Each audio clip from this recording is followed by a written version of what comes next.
seriously, I have to tell you this story, guys. I started out, I moved up here, I'd grown up in Dallas, where I was a professional martial artist, right? And I was going to college and everything, and I was a real adrenaline junkie, particularly in those days. But I really was interested in philosophy and many other things. And I think philosophy is the thing you major in when you're interested in everything. Because, finally at the back of every physics book, you get some really bad philosophy, but great physics up front. And so I think that, philosophy is that place that's kind of a catch-all where you can really get into that. And I was interested in a form of, or an area of philosophy that was from, mostly from Germany, from Immanuel Kant forward through Edmund Husserl and Heidegger. And so I was really into that a lot. And it was called phenomenology, and existentialism is kind of an offshoot of that, but phenomenology is that area of philosophy. When I moved up here, I had a choice of OU, the New School for Social Research in New York, and Northwestern in Evanston, Illinois. Those were the only three phenomenology schools around. OU offered me the best deal, came up here. There were a couple of really great phenomenology professors here. I got here, got my master's degree. There was a war between the phenomenology guys and the analysts, right? And this is a time in history where that war actually was everywhere. And it was very bitter. So I got my language exams out of the way. Back then you had to have a couple of languages. Got those out of the way. Got the generals out of the way. Had a rough draft of the dissertation written, all the coursework done, and my committee members left. And I was young. I was in my 20s, and I just got aggravated and said, goodbye, left. And I thought, back to my old adrenaline roots, I became an undercover narcotic agent, right? Which was a lot of fun. I did that for a long time, and then after some of my arch enemies that I really had made mad left here, I decided, I better go back and finish a PhD. Well, I came back and completely did a different area. I focused on ethics mostly. Now, I smothered in a little bit of phenomenology, and the world has softened a bit, so I studied a lot of analytic philosophy as well. So that's kind of how that happened, And somewhere during that process, I thought, well, when I retire, I certainly want to be a professor somewhere. And so I started teaching classes for OU at night and on weekends. And I just taught a lot of classes. And then when I retired in 2007, I just went full-time at OU. And the College of Liberal Studies hired me, although I still work also at the medical school. And even though I have a PhD in philosophy, I was with the Narcotics Bureau, so I was interested in what drugs do to the brain and how they affect people, because I was writing laws right and left. The Sue-Feather law, I wrote that law. So take me out bad, beat me up bad. I'm not very good at martial arts anymore. So I'm easy. So I thought it's with a certain sense of responsibility that I need to do my research and find out what's going on with drugs, so I understand more if I'm trying to write laws that affect human beings. So I spent 4 years doing postdoc research in psychopharmacology, and they said, hey, you want to go to work here? We don't have anybody that teaches that specifically, so that's what I teach at the medical schools. I teach them how to cook meth. In case you're working, their medical degree doesn't work out very well for them, and they don't pass, so they can always have something to fall back on. And that's what I'm here tonight to teach you guys how to do, is cook meth.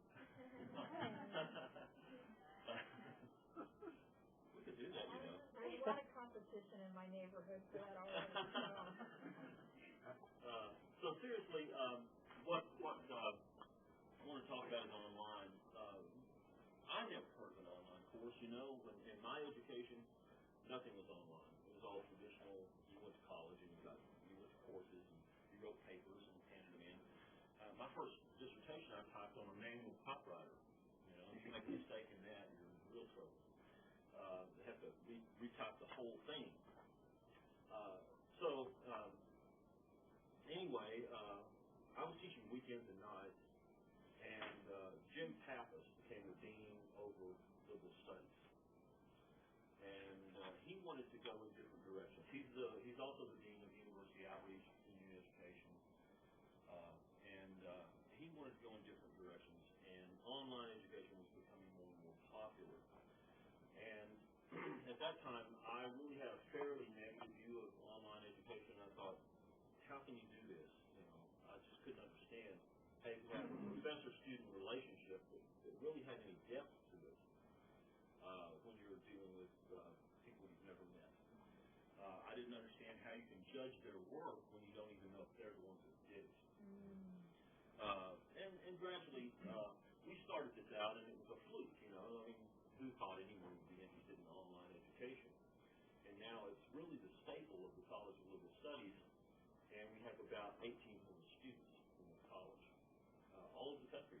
We have guys in submarines, in the Navy. They'll surface and send in their stuff, you know. Once they get access to the internet, they can actually communicate again, and then they go back on the internet. And so you don't hear from them for a while. So there's a lot of different folks out there that are unable to get the normal type of education where you're devoting all of your time, you're coming to college, or you're working and then having to struggle to get to class at nighttime. They can't do that. Let's say you have someone that lives in Idabel, Oklahoma, and they want to be they're a police officer in Idabel, Oklahoma, but they really want to go to a larger city like Dallas. Well, they have to have a degree to apply there. So how do you do that? Well, you can get an online degree, and it's a good degree. And once you get that, it doesn't say online on your diploma. It doesn't say anywhere on there. You took these classes, and so you go down. Now you're a candidate, so you can actually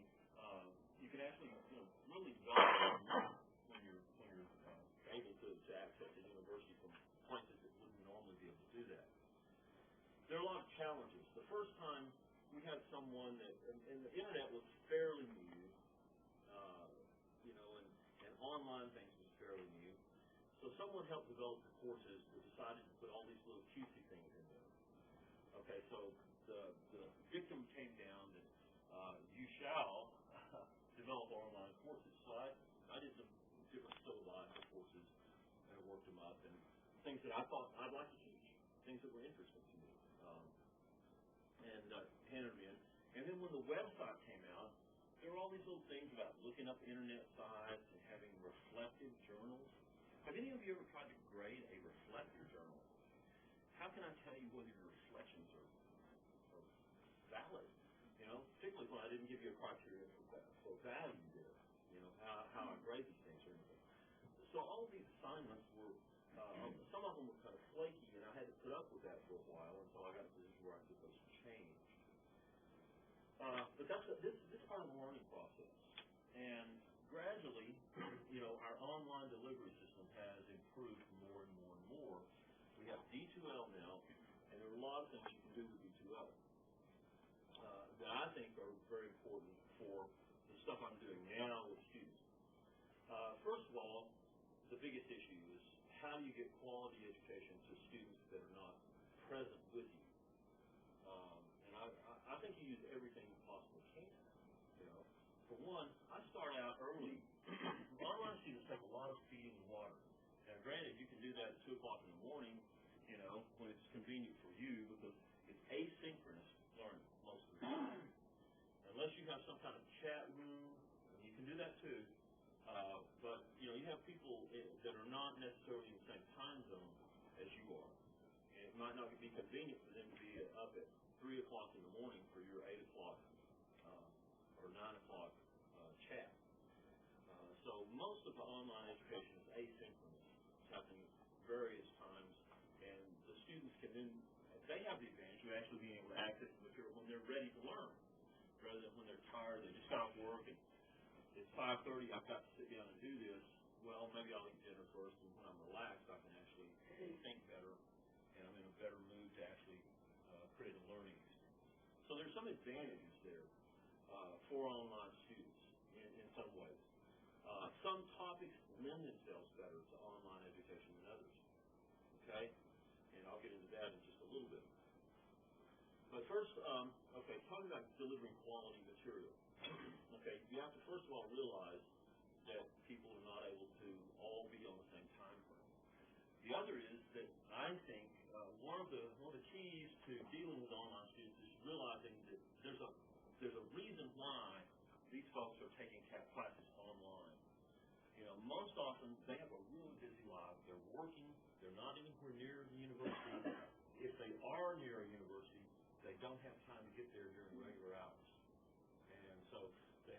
family obligations, they have work obligations, and so I try to be a little bit flexible with them on deadlines, as far as handing in things.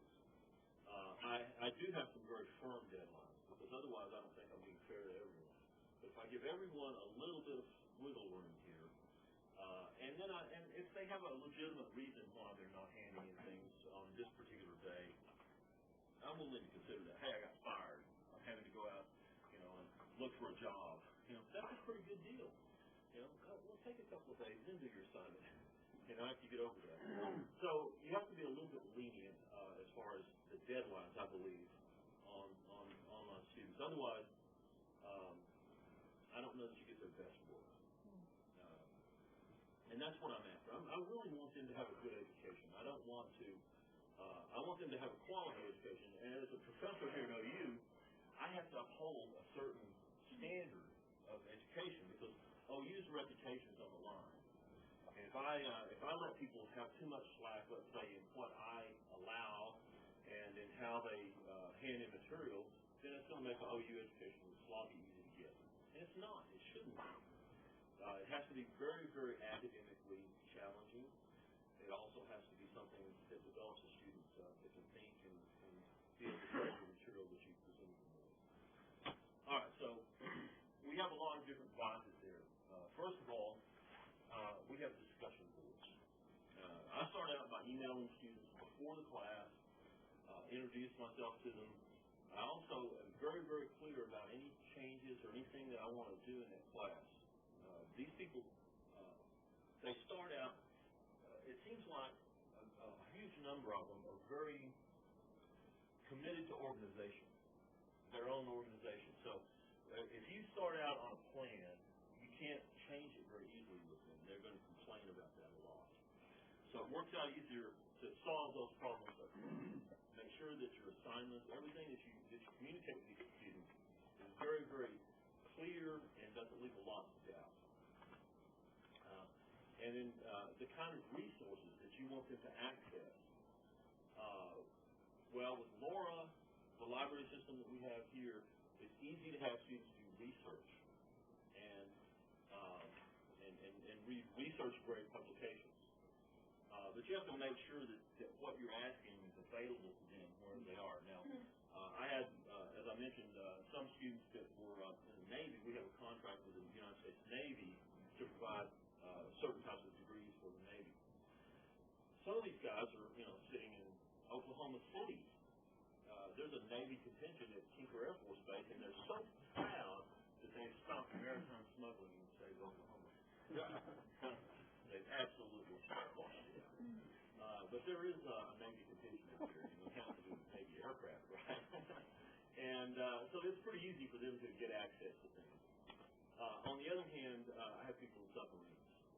And if I know that up front, if I know a little bit about that individual, I might be able to provide them with some resources that they can download onto a CD and then take on a mission. And when they have downtime, they can actually work on their education. But I have good quality resources for them rather than have them, trying to access something that they're not able to from where they are. So those are issues that you might end up with. So when you create the assignments, make sure that the students know how to get to the resources that you want them to use, the kinds of resources that you want them to use. Because otherwise, they're going to find every little casual, anecdotal site out there. And that's what you're going to get. You're going to get Wikipedia. Wikipedia is fine. If you want to know when let's say, George Burns died, it's great to look it up on Wikipedia. There it is, right? But it's not quality research. Actually, some of it probably is based on research things, but it's just not scholarly. It's not something that you want necessarily your students to rely on. You want them to be able to differentiate between qualities of information that they might have. And that's something you actually have to teach them. They don't come prepackaged to know that. If we're in class, I can talk to you about it. I can say, okay, this is what I'm looking for. This is what a good research piece in my field would look like. This is what I want you to find. And each one of you, I don't know what, I'm sure, you know, we probably are pretty much throughout the spectrum of different majors, different focuses here in this room. And so, consequently, you know what kind of research and what your students do. And you have to make the route to get to the research, I think, is very, very critical there. Then again, you know, once you do that, then you have to figure out how am I going to interact with these students, and how do I really know that it's Herman Jones handing in this information. It might be his Uncle John, who has a PhD, is doing it all for us, right? I think I could do that mainly by having a lot of communication that's through emails, discussions, chats, things like that, more casual communication.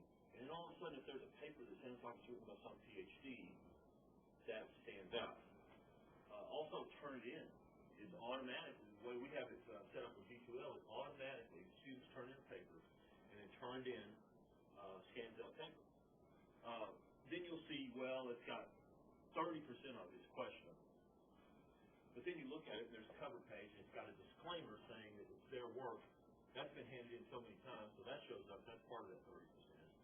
So, you know, if it shows up on Turn It In as being something that is plagiarized, spend some time with that. But moving a little farther than that, the way to know that your students are getting or doing quality work is to get to know your students online, and that's what is easy not to do. It's easy to become complacent about the students, you know, because you can. It's like, oh man, I don't feel like doing this. It's not like you have to show up at class. I don't feel like doing it, so you don't do it. And you go 2 or 3 days, and that leads you up to a week, and maybe you're gone. You have a trip. Oh, I've got a chance to go do this, and you leave the online student sort of in orbit out here for a while, and then 2 weeks pass, and that's too long. Because if you're letting that kind of time pass, and the reason I can say is I've done this, and I've made this mistake before. You let the students go in orbit out here, and you lose control of the class. The students hand in work that's varying quality. You don't get to manage that. You don't get to really know the students, and it's harder to tell whether they're the ones doing the work, to evaluate how they're actually working in the class. So that's one thing. You know, so I set up that. You can also set up in the course contents area of a course. I put resources. Just anytime I find something I like, I'll stick it on there, or I'll stick some link to it, or some note about it. And I do that regularly with the students, and I let them know that stuff's popping up all the time. So they have that ability. I always require some interaction between the students. So they, for instance, I'm teaching a class on drugs and the brain right now. And this class is a master's level class. It's online. And the students have to find research articles, write a brief of that article, and then put the link to the article itself, their brief of that article, and then that has to be conceptually evaluated by other students. So all the students have to participate in a discussion over these research articles. And the research article, let's say, you may have psychostimulants as one of the units that we have. Okay, so you've got to find something that has to do with psychostimulants. You know, it might be psychostimulants and fetal growth syndrome, for example. And that's what then all the students have to weigh in on those. And they can't just say, I thought that was really good. You did a nice job of briefing. That's an interesting article. You know, they have to say substantial things. And I have some guidelines for what I expect them to look for and how I expect them to construct a response. And also, I have in those guidelines, I tell them how I'm going to grade that type of discussion. Not just that you did it, but you did it well. And you did it okay.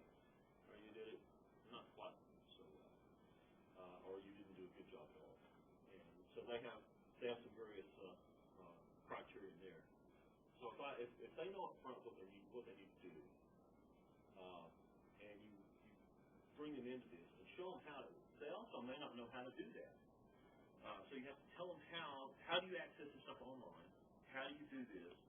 And this is what I want you to do. You have to give very specific instructions. So I'm doing that a lot. I do a lot of email. I watch the grades. I watch the things that are coming in. I do a lot of email back and forth with students, and I sort of cheat in some ways because I keep some cards. This is not even online. I keep some index cards. I write the students' names down, and I write some of the things that they're interested in about my communication. If I find something they really like, then I'll send them an email about that. Say, thought you might like this since you're interested in that. If they have a cat, I know their cat's name. If they have a dog, I know their dog's name. If that stuff crops up, I kind of know what's going on, so I can engage them on a more personal level. It makes a difference, I do video lectures. This is something I used to not be able to do. It's a critical thing if you're doing online. Is to take some time, do an introductory video lecture, for sure. If nothing else, just do the introduction. Then make sure that each section you have sort of an overview of that section. Let's say a unit 1, 2, 3, and 4.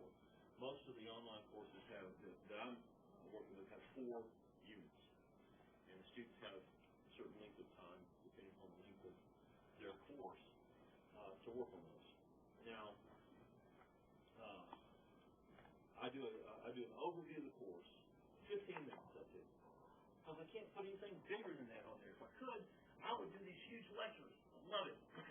I could do everything that I do in class as far as lecture stuff, lecture material. I could do that online. I can't do it. So what I do is I'll take a normal amount of stuff that I'll be working on.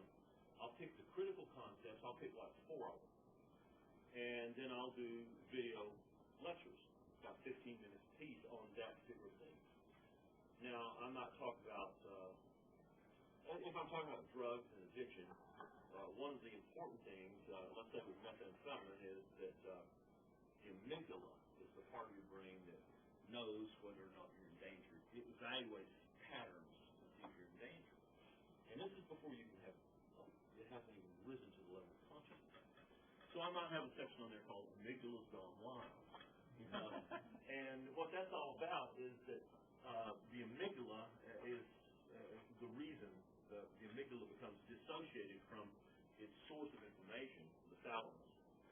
More and more, as you do more and more methamphetamine, this is actually a physical change to the brain. And then that's why you're paranoid, because the amygdala is not getting good information, and it's saying something's wrong, but you look around, nothing's wrong, so they must be watching me.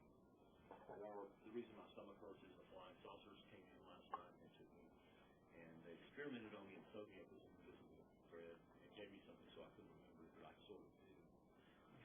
That's the amygdala. And so I might do a lecture on that. Just the amygdala, the role of the amygdala in paranoia. And then I'll have some places for students to maybe comment. I'll have some sites they go to. I'll also post any PowerPoint shows that I have about that, and they can look at those. I always make notes on the PowerPoint shows so they can look at the slide, read the notes, read the description of what it is, because I can't really lecture on it. Now, I could go to the university, and this would be a suit deal. Put my suit on, get all fancied up and everything. Go in, I could have this magnificent presentation done where here I am lecturing on the brain. The slides pop up, while I'm talking and everything. I can have all that done. It's very expensive. Next year, a new research thing came out. Crap. I've got to go do it all again. It's expensive. And there have been some studies done here that students tend to respond to more casual interaction. So I basically have a camera on my computer. I sit in my office, got a nice office, books everywhere, looks academic. I look professorial. Mine's pie. And no jokes about the pie. And I'll just talk to them about this. I keep it a little bit more casual. And the students seem to respond to that better than if I did this big production, which I might have to change in a year anyway, right? So this keeps it a little bit easier to do. And you can always get in there and do that.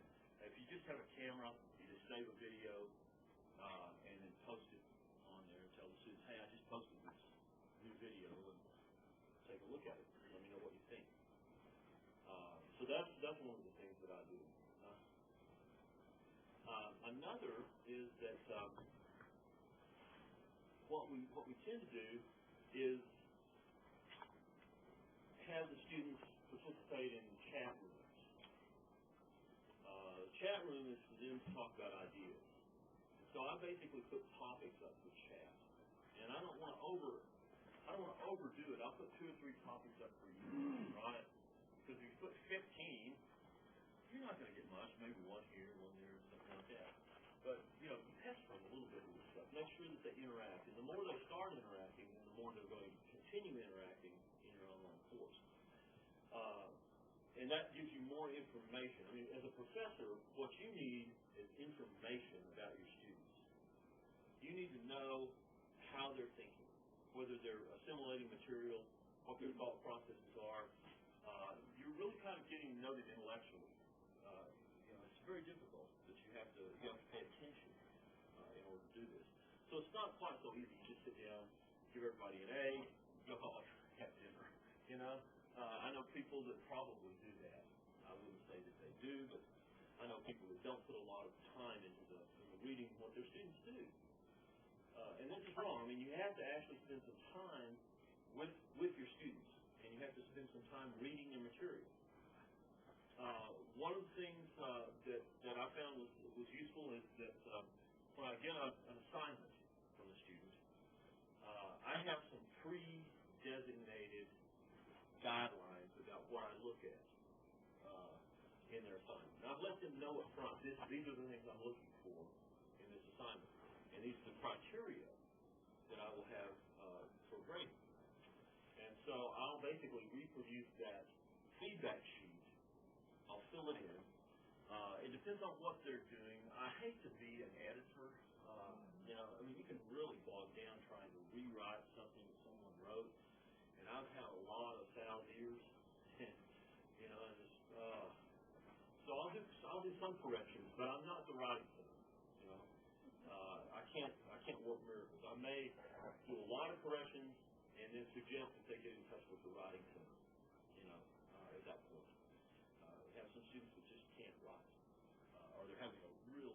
I'm not saying they can't write. I'm saying they don't write well, and they need to work on it a lot. There's a point where you can just get so iterative on your feedback that you weigh yourself down. You put a weight on your roadwork. And you may have 30 students in class or 35 students in class, 20 in class, who knows. But if you're trying to, reconstruct everything that they do, that's a problem. That can be a very big problem. Just give them the general outlines there. And then I always write a note that explains what I did and what I saw and where I saw it. But I always thank them for their hard work. I got a lot of different ways of saying thank you. But I tell them that I appreciate what they've done. Because they like to hear that. They need some encouragement. So I tell them good things that they're doing. And I tell them some of the bad things they're doing too. I tell them what I expect them to correct. If I have students that are having let's say a grammatical error that they make over and over and over again, what I'll do is I'll send them a link to look at them and read about that, so they know at that point. I'll ask them in the feedback, please go to this site, look at this, read through it. You're going to need to know this to move forward in your education. So those kinds of communications. Communication is the key when you're dealing with students. Feedback is very important. That's all you have. Once they've given you something, you don't have. That's one of the things that you have. That's all you have of theirs that you're grading is their assignments, and maybe their discussions too. That would be an assignment. But this is what you're grading, and I really don't have a boundary of how many A's I give, how many B's and stuff. It's not like I can have a student make a 92 and get a C, because I only give so many A's and so many B's and so forth. I'm not addicted to that type of mathematics. I'm addicted to topology, especially non-differential topologies. Maybe Calabi-Yau spatial manifolds. You like those? I like them a lot. They're the basis of string theory. They're the mathematical basis of string theory. I really like physics a lot too, guys. I would have been a physicist if I hadn't done all this other stuff. I would have been an astronomer. I like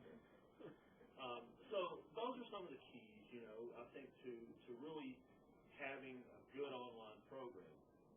And the key is you have to be vigilant. I look at that every day. I just working in my routine. It's easy not to. It's easy to get up and say, oh, well, I have other things. I work out 2 hours a day every single day.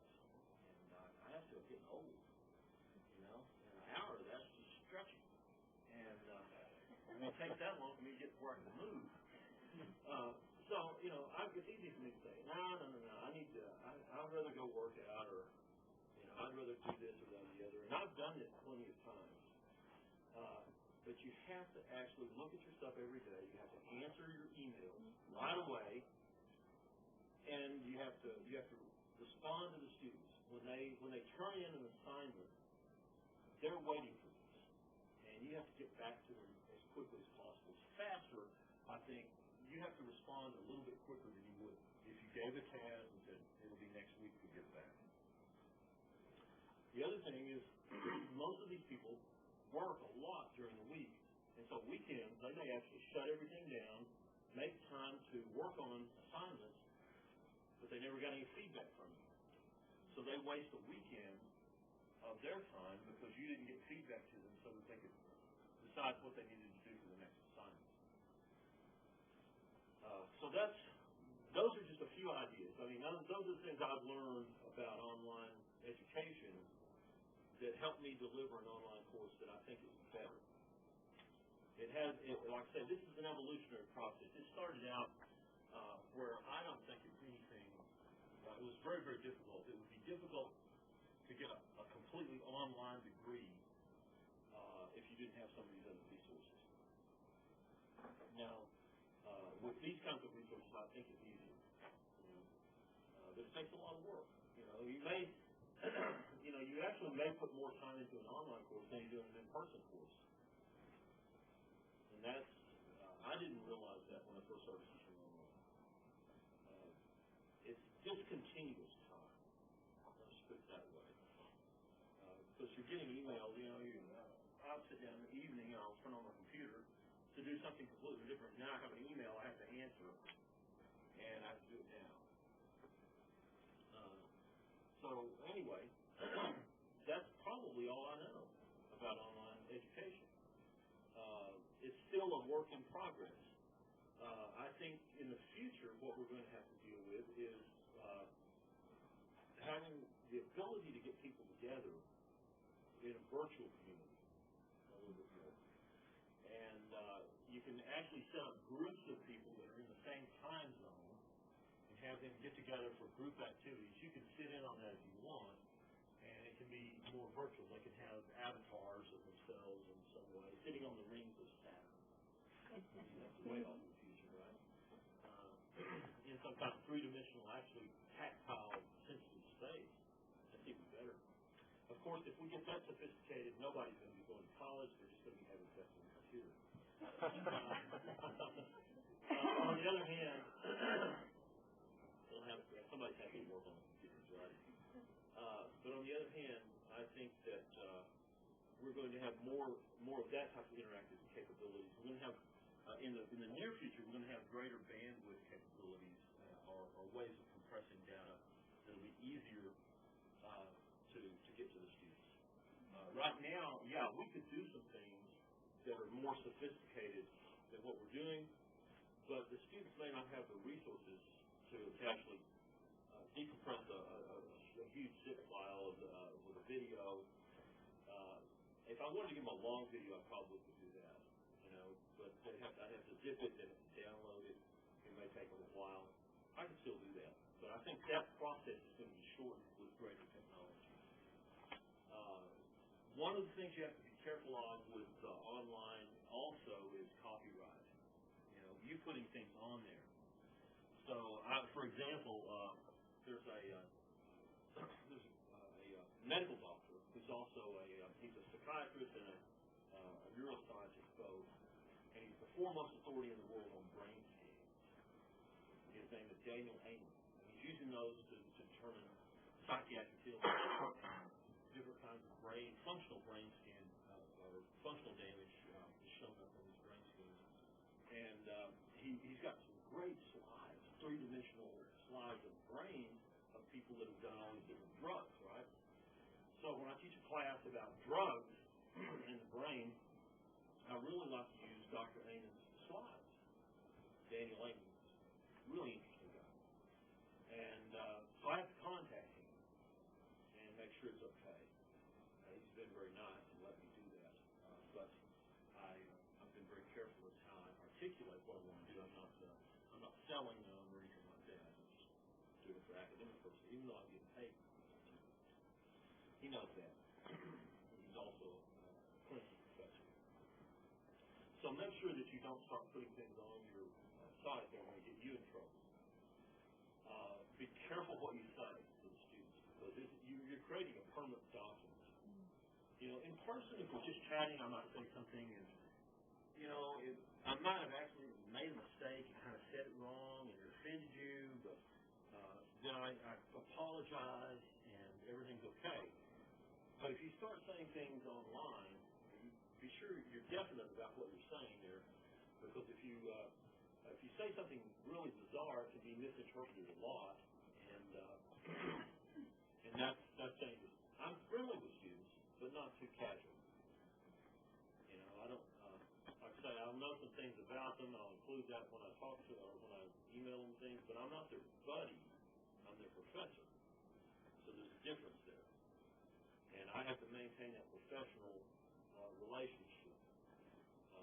That's different online than it is in person, too. So you have to, the quality of your communication has to still reflect the fact that you're the professor, that your goal in this communication is their education. Don't become their psychoanalyst online. Don't try to deal with all their family's problems. Dr. Duncan, you teach at the medical school in psychiatry. My daughter has a problem with methamphetamine. What should I do? Which treatment center is the best one? This one or that one? I can't really tell you that. That's not my job to weigh in on that. I can tell you, and you have to do a little bit of that because people are going to ask you those kinds of questions. It depends on what you're teaching, of course. Mostly what I teach in the College of Liberal Studies. Now, let me give you a little background about the College of Liberal Studies.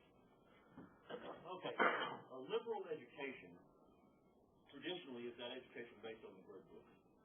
And you start out reading Plato, Herodotus. You're reading different areas, philosophy, history, mathematics, natural science, political science, and literature. And so you're reading Homer and Aeschylus and Plato and Aristotle and philosophy, Herodotus, Thucydides, and history and political thought. You're reading Euclid's Elements. I've actually read Euclid's Elements. How many of you have read that? I read it. It's interesting. But when I studied mathematics all the way through several semesters of calculus and different kinds of differential geometries and things like that. I wasn't joking about physics and astronomy. At one point in time, I was going to be an astronomer, and finally I got tired of taking mathematics classes and didn't get to look through a telescope. And that's what I wanted to do. I like looking through the telescope instead of looking at numbers. So I decided maybe philosophy was the best way to go. I could think about anything. So anyway, liberal studies traditionally meant that type of degree. And a long time ago, that's what started out here at OU. Professors from a number of different departments got together and thought we'd make this available for students. And for a long time, it was a great books program. Tom Boyd, Clayton Fever, Thurman White, Carl Berenda. Carl had a PhD in physics and one in mathematics, and in the History of Science Library, we have some correspondence between Carl and Einstein. And one of the letters, Einstein is conciliatory to Carl, saying you were right, I was wrong on this mathematical point. So that's a nice one to have too, a collection. If you can have letters from people talking about your intellect, that's a good one to have. So anyway, they started out that way. Gradually, it's gone through a lot of different things, and now with Jim Passos as the dean, I think liberal studies is broadened out. We have a lot of niche degrees. We have criminal justice, we have administrative leadership, a number of different things. Interprofessional health and human services. do one on cyber crimes right now. Heather's doing, Dr. Ketchum back here is doing something on forensics and forensic entomology, bones and bugs online. So there's going to be that type of crime scene type processing courses available. We have contracts right now with the Las Vegas Metropolitan Police Department, the FBI, a number of different law enforcement agencies in the United States actually use this college. So there's more of these niche type degrees that are going to pop up. It's also, I believe, in some ways it's a model for the more traditional departments, because as the world is changing, eventually you'll be able to get a Harvard PhD online. You know, I think it's just going to be a matter of time. That may take a while, but that will happen one day. Right now, I think other departments here at the university are moving more and more to some courses online. And that the nice thing about that is some of that work has been done at least in an effective model. We found what works, what doesn't work. We've interacted with other places, other universities that use online courses, and so it's in process. We also have hybrid courses. This is half and half, so to speak, online and half in person. That's sort of nice because you can actually have the students do some things that you get that interaction with the students, but it's not strictly that. They have other assignments and other types of interaction outside of the classroom. So, with that, the only thing I have to say about hybrids is just make sure you don't, if you have an online curriculum, this is it right here, then you teach a hybrid class and you make them do the same amount of online work plus come to class and listen to you moan and for an hour and a half or 2 hours on a Thursday night. Okay, there's something wrong with that because they could have just taken it online or they could have just taken it in person. So you have to nip off a little bit of that work and have some of it in class. You have to give them credit because they're coming to class and doing things in class that normally they wouldn't be doing in an online course. And then you have to also give them credit because they're in class, but they're doing things that they wouldn't normally be doing in just an in-class course. So you have to kind of shave it down a little bit. Not make the course easier, you just grade them on some of the in-class stuff that they're doing, as well as online. And it's up to you on how to do that. I'm going to say one more thing about online stuff, and then we can have some discussion. And that is that some things lend themselves better to online education. Some courses, by their nature, let's say engineering, electrical engineering, nuclear engineering, things like that, it's going to be harder to put that online than it is something like political science, where you can read a lot of things on that, get the research. Lab courses, anything that requires a lab is different. One, people aren't going to be able to just, send off and you send them the reflux condenser and all of the things. Of course, that would be handy if education doesn't work out. You can start a meth lab. Whoa, okay, I got a new career here.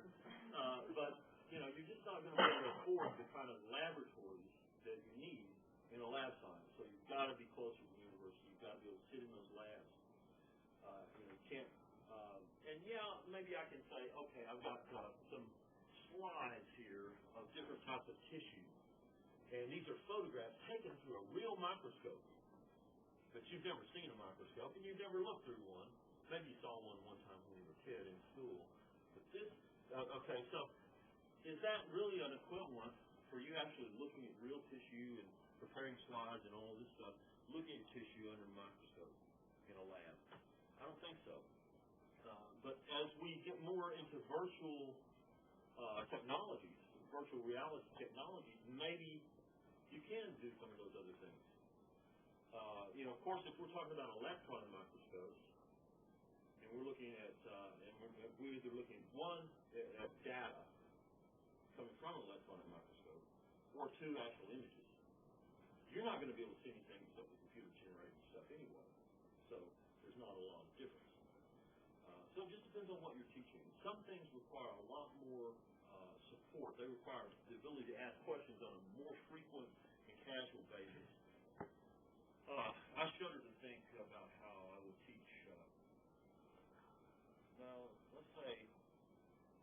let's say differential geometry online. It'd be a difficult class to teach online.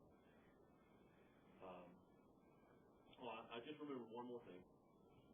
Tests, you have to be a little bit careful with testing. The only time I do objective tests, right, on classes, I feel, A, B, C, and D, which one of these, I have those kinds of tests. The only time I do that is to make sure they've done it. Just a reading check, pretty much, just to make sure they actually read the textbook that's assigned for that class. Other than that, it depends on your population. I mean, people all over, may not be able to do this, but if you have several around, then they can divide and conquer, they can share information, and get through those kinds of tests without knowing that they can do their own work. So there's a little bit more danger there, but you can, it's how you use them, not that you use them. And so I would use fear of that. And that's also why a lot of the, let's say mathematics, for example, and some of the engineering courses, you're going to have Mathematica in order to be able to generate something, even in their homework. You're going to have to generate that in some type of document. It's just going to be much more complicated to all the way around. So it's not impossible to do, and I think as technology progresses, it'll be easier. But right now, it's the hardest thing to do. So that's pretty much all I have. I know it was kind of smattering around here. I kept it fairly casual and just chatted about it rather than have a PowerPoint slideshow and wear my suit and full of tie and all that kind of stuff. Decided I didn't really want to do that. I did that when I was at the Narcotics Bureau, and I got over it. So anyway, any questions, any comments, or anything that you want to talk about that I didn't cover, that I might be able to help you with? I'm not the be-all, end-all on this. I've taught a lot of them, but it's just what I've been able to understand and what my colleagues have been able to find out. Yes? Quick question. You mentioned about, posting 10-15-minute videos and stuff like this, and then you said that you could eventually record longer sessions, but you don't want to burden the students with downloading them. Did you ever think about recording your class sessions and putting them there as a reference, just in case somebody did that? Now, I haven't done that, but I think that's a great idea. Recording a class session, an in-class session, is a super idea if you can do that. And like I say, casual recording is fine. Like you guys are doing tonight. I'm going to put it on YouTube. That might be possible too. You could load up things. If I really want to scandalize on YouTube, I could do something bizarre. The next thing I'd be a headline tomorrow. I can't think of anything that would do that. Yeah. You got that. Yeah. Anything else? You said there was a time limit, or otherwise you'd have really, full class lectures in terms of the video. What was that about? Well, our IT people are worried about their bandwidth and stuff. Okay. So, I can go get them to zip down things and stuff, and we might be able to do it that way, which is not bad.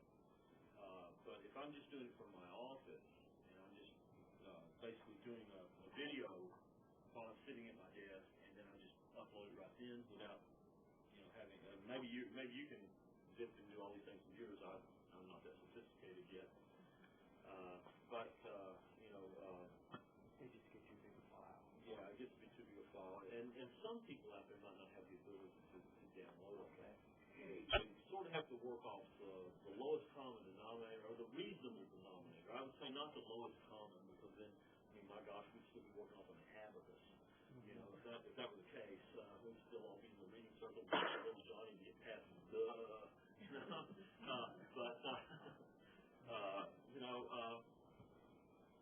I think a reasonable denominator here, that if you're going to school, you're in an online educational program, this is what we can expect for you to have at your disposal technologically. And that's always in flux. It's always changing. And I always get students who can't access something that I have, and I end up having to save it in a different form, send it to them, a different way. And I always have students handing in stuff on D2L, and God knows what format. I have no idea, but nothing I have will read it. And I figure it's probably that they just handed something bizarre in, to confuse me, so that they had more time to work on their assignment. It's always a possibility. Oh, also, turn it in. A lot of times, I had a student last semester, and a really nice guy. I communicated with him, I talked to him on the phone. I have telephone office hours, so I'll sit in my office a certain time. I'll tell the students, call me at this time. Plus, I give them my cell phone number so that they can call me other times, too. You may or may not want to do that. That can be a real pain sometimes. I don't always answer, though. They leave a message, I'll call them when it's going to be from me. It's 2 o'clock in the morning here, for God's sake. I'm not going to pick up the phone. Oh, no, I wasn't sleeping. So I had a student that turned in a paper, and it showed it was 100% plagiarized, or had already been turned in. And it said, turned into university. It turned out the athletic department has its own writing center, and this particular student in the athletic department, he turned it in there for them to run through, turn it in, and they did, and it showed the whole thing was plagiarized. Pros and cons of that is that once it's turned in, that's what you get. But you don't get the original paper. So you don't really know what the original professor saw in there. They might have seen 50% of it plagiarized when they looked through. And now you get it, it's 100%, but somebody else already read it. So, the problem is you can't, it sort of blinds you to what may have happened before that process occurred. And students themselves can actually run their paper through turning in. It shows the same way. So some problems with turning in. Just be aware of that. Before we had that, I used to just pick the smartest sentence I could find and just copy it and put it in Google and see what it ended up with. Sometimes that's a hit. Yes? What do you do to support students when they're not engaged in all the discussion things and all those steps along the way that you have to try to get them actively engaged throughout the course instead of just turning in this big final thing? When students aren't doing that, how do you... What gets measured gets done. And so if you don't grade it, you're not going to do it. So I think that, with the discussion, they actually have there are some criteria that you have to put out front about this is kind of, like I was talking about, this is what I want in a response. I want you to cover these things. And I'm going to grade according to how well you cover those things. And so they have a portion of their grade is that participation. And if you do that, they will participate. If you don't, then, it'll just be who wants to. And they wait till the end of the semester and turn in their stuff. You also have students that are just interested in a C, and they'll calculate it out, and they'll figure out, well, I can get a C. I've already made a C. I'm not turning anything else. So what I'll do is say, you have to complete all the assignments. You have to actually complete all the assignments, or you don't get a grade. Now, that's at my discretion. I'm the professor. I can decide. If a student's having a hardship, they've got cancer, for example, and they've been diagnosed with breast cancer, for example. This is recent. This woman's going through a lot, so, I know you're just wanting to pass the class, so, you've got good enough, right now, you don't have to do the final assignment because you have good enough grades in here to get a C. And good luck. God bless and good luck. That's what you can do. So that's professor discretion. You can always, professors can do that kind of stuff. And I don't think we ought to box ourselves in to the point where we don't have the ability to override our rules for the benefit of the student. There's always an exception to most of the rules that we have. Yes, sir. In terms of developing new materials, developing courses, how are we protected if we're developing that, say, at an institution like this one? Is that ours? When we develop it, or does it belong to the institution? lab scientists to be a research assistant. And a lot of those students have to send papers saying, hey, whatever I do in this lab belongs to the university. That's a really good question. I'm sorry, I don't know the answer to it. I think a real good thing to do, if you want to make sure, if you have some material that is very unique, I'll give you an example. Okay, I developed for the federal government, I developed something called science-based drug education. And this was designed to be taught in schools and other things. The Army used it. And so I developed this. And basically, it's mine. I've got copyright on it. And then I was teaching this class, and I thought I would use some of that material. So I exchanged memos with the dean saying that for purposes of this class, I plan on using some of my copyrighted material, but I reserve the right on that material. So I guess I have tread that water before, and that's how I did that. Is I just made sure, and the dean said, yeah, no problem. I'm glad to have it. I'm glad to have you doing that. And so I basically I established the term before. If I were using something that was uniquely mine, then I could do that. And if they didn't want to do it, then you don't get it. And I don't have to do this. I can develop a new course somewhere and have different kinds of material or different material. But I already have developed it. It's easy for me to do, and they were willing to let me do it. Nobody else is going to get my stuff and run with it. It's me that teaches the class, right? So it's okay. So you can do things like that on a personal, one by one, or case by case basis. I don't know that the university has a policy about it. If you were a graduate student and you were in a department, let's say political science, and part of your assignment as a graduate student was to develop an online course, I think that's going to belong to the university.